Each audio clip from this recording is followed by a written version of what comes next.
పలానా డైరెక్టర్గా మరికొద్ది సేపట్లో విచారణకు హాజరవుతాడని మామూలు లైవ్లు కాదు, బీభత్సంగా లైవ్లు ఉండే, ఏమైందో ఎవరికి తెలియదు.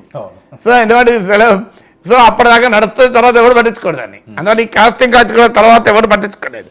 డెఫినెట్గా ఫిలిం ఇండస్ట్రీలో కాస్టింగ్ కౌచ్ ఒక పెద్ద ఇష్యూ. సో దాన్ని మీటూ ఉద్యమం వచ్చాక ధైర్యం వచ్చింది. Malayalam film justice Hema committee report వచ్చాక మరింత ధైర్యం వచ్చింది.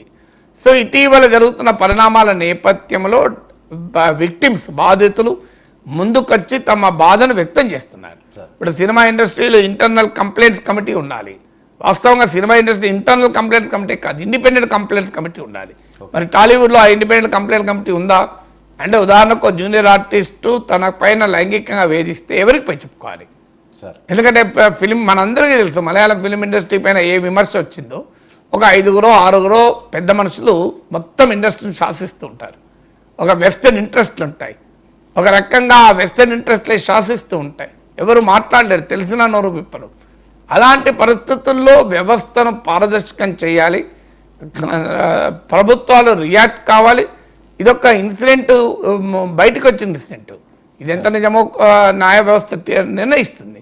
కానీ ఇలాంటి ఆరోపణలు, కంప్లైంట్స్ తెలుగు ఫిలిం ఇండస్ట్రీ కూడా చాలా ఉన్నాయని అందరూ చెప్తున్నారు.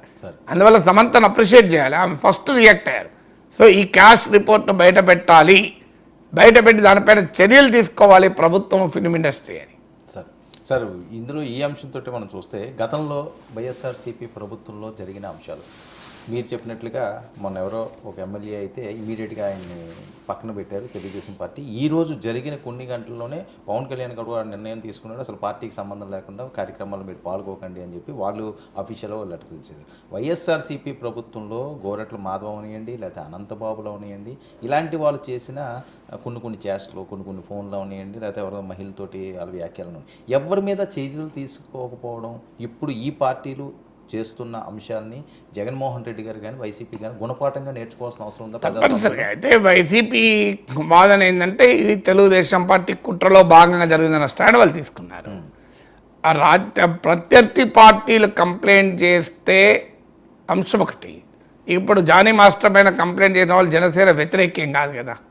ఆ మనకైతే తెలుగుదేశం ఎమ్మెల్యే పైన కంప్లైంట్ చేసిన, ఆదిమూలం పైన కంప్లైంట్ చేసిన కూడా తెలుగుదేశం నాయకురాలే, వేరే బయట పార్టీ వాళ్ళు కూడా కాదు, తెలుగుదేశం నాయకురాలే. బట్ ఏదైనా ఇలాంటి ఆరోపణలు వచ్చినప్పుడు వైఎస్ఆర్ కాంగ్రెస్ అయినా ఏ పార్టీ అయినా ప్రాథమిక విచారణ జరిపి దాంట్లో నిజముందని భావిస్తే ప్రాథమికంగా కోర్టు అదే చేస్తుంది కదా, ప్రైమా ఫేసి అంటారు.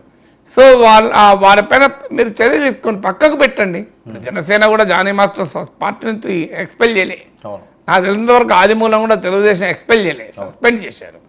సో విచారణ జరిపి విచారణ తర్వాత మీరు సమగ్ర చర్య తీసుకోవాలి.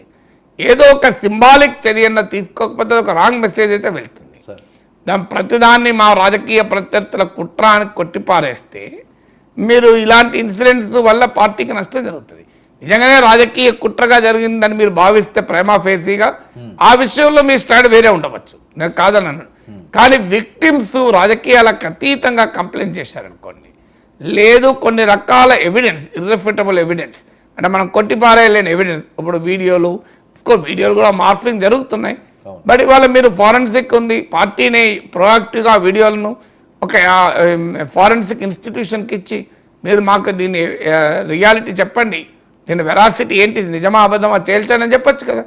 ఇప్పుడు ఎవరికైనా ఒక ఎంపీ విషయంలో అశ్లీల వీడియోలు బయటకు వచ్చాయి, వైసీపీ ఇమీడియట్గా చేయాలన్నప్పుడు even Jaganmohan Reddy chief minister కూడా ఉన్నాడు. సో ఇమీడియట్గా మీరు ఫారెన్సిక్ డిపార్ట్మెంట్కు ప్రభుత్వమే ఆదేశించచ్చు, ఈ వీడియోని మీరు పరిశీలించండి, ఇది నిజమా కాదా తేల్చండి అని. ఈవెన్ ప్రభుత్వంలో లేకపోయినా ఇలా private forensic established highly respectable institutions ఉన్నాయి కదా, ఈవెన్ ప్రపంచ విదేశాలు కూడా ఉన్నాయి. పోనీ ఇండియాలో కాకపోతే మీరు అమెరికా పంపించండి, ఇది నిజమా కాదా ఈ వీడియో. వాళ్ళ టెక్నాలజీ పెరిగింది, టెక్నాలజికలీ స్మార్ట్ సొల్యూషన్స్ వచ్చాయి.